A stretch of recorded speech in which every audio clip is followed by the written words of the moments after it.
I've just got back from the media launch for Gauguin's World, which opens at the National Gallery of Australia in Canberra. And it is a contradictory world that you walk into, because he is a contradictory man, both an innovator. He was renowned for his colour, maybe one of the greatest colourists that have ever worked in modern art. He lived an itinerant life, he lived outside the square, but at the same time, his work clearly documents the sexual abuse of young women.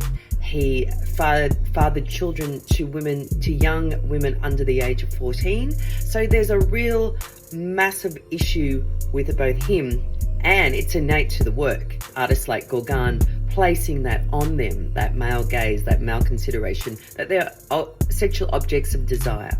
Corners of the contemporary art world which demand or query whether we should even show Gauguin's work. Should he be completely, I guess, cancelled out?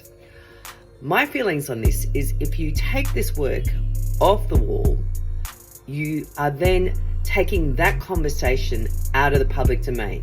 You are putting it away in the dark. And I think more than ever, we need to have these conversations around sexual abuse of women, the effects of colonization, and artists like Gauguin in an area like Polynesia, which the ramifications still occur around the idealization of what that place is, paradise, the mythology of which often Polynesian women have to wear the stigma of that.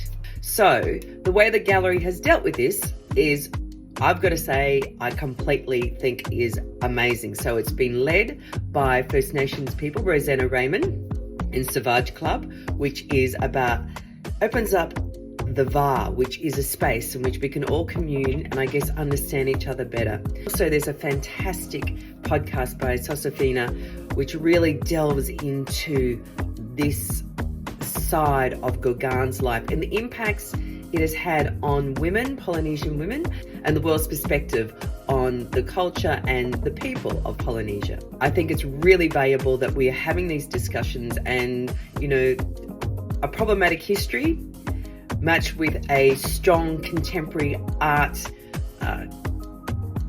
question and query and critique is such a crucial place to be right now, because more than ever we need to be having these complex conversations.